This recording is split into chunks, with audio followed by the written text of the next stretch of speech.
प्राचीन समय की बात है। असुरों का एक राजा था, महिषासुर।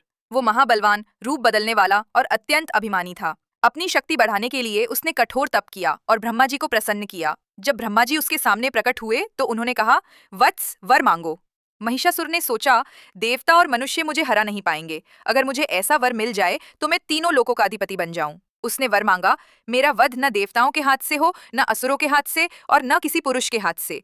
केवल स्त्री ही मुझे मार सके। ब्रह्मा जी ने तथास्तु कह दिया। महिषासुर मन ही मन हंसने लगा।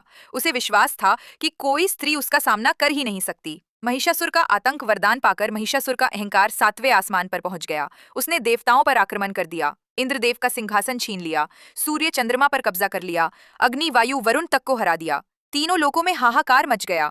हारकर सारे देवता ब्रह्मा, विष्णु और महेश के पास पहुंचे और विनती करने लगे, प्रभु, महिषासुर ने हमें स्वर्ग से निकाल दिया है। हम सब असहाय हो चुके हैं। अब केवल आप ही हमारी रक्षा कर सकते हैं। महाशक्ति का प्रकट होना देवताओं की व्यथा सुनकर ब्रह्मा, विष्णु और महेश तीनों अत्यंत क्रोधित हो उठे। उनके क्रोध और तेज से एक अद्भुत दिव्य प्रकाश प्रकट हुआ। वो प्रकाश एकत्र होकर 10 भुजाओं वाली देवी के रूप में परिवर्तित हो गया। देवताओं ने अपनी अपनी शक्तियां और अस्त्र शस्त्र उस देवी को अर्पित किए। शिवजी ने त्रिशूल दिया, विष्णु जी ने सुदर्शन चक्र दिया, इंद्र ने वज्र और ऐरावत हाथी दिया, वरुण ने शंख दिया, अग्नि ने शक्ति अस्त्र दिया, वायु ने धनुष बाढ़ दिए, यमराज ने दंड दिया, हिमालय ने सिंह वाहन दिया।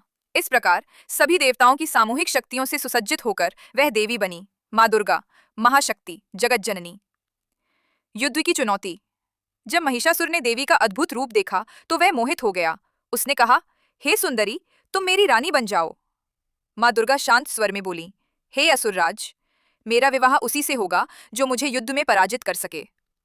महिषासुर ने इसे मजाक समझा और चुनौती स्वीकार कर ली। 9 दिन का भयंकर युद्ध। इसके बाद 9 दिनों तक महिषासुर और माँ दुर्गा के बीच भयंकर युद्ध चला।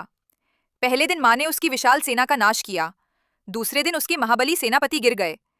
तीसरे दिन से लेकर 7वें दिन तक हर दिन देवी ने नए नए रूप धारण कर राक्षसों का संहार किया। 8वें दिन माँ ने चामुंडा रूप धारण करके चंडमुंड का वध किया। महिषासुर बार बार अपना रूप बदलता, कभी सिंह बनता, कभी हाथी, कभी विशाल बैल, पर देवी हर रूप में उसे धराशायी कर देती।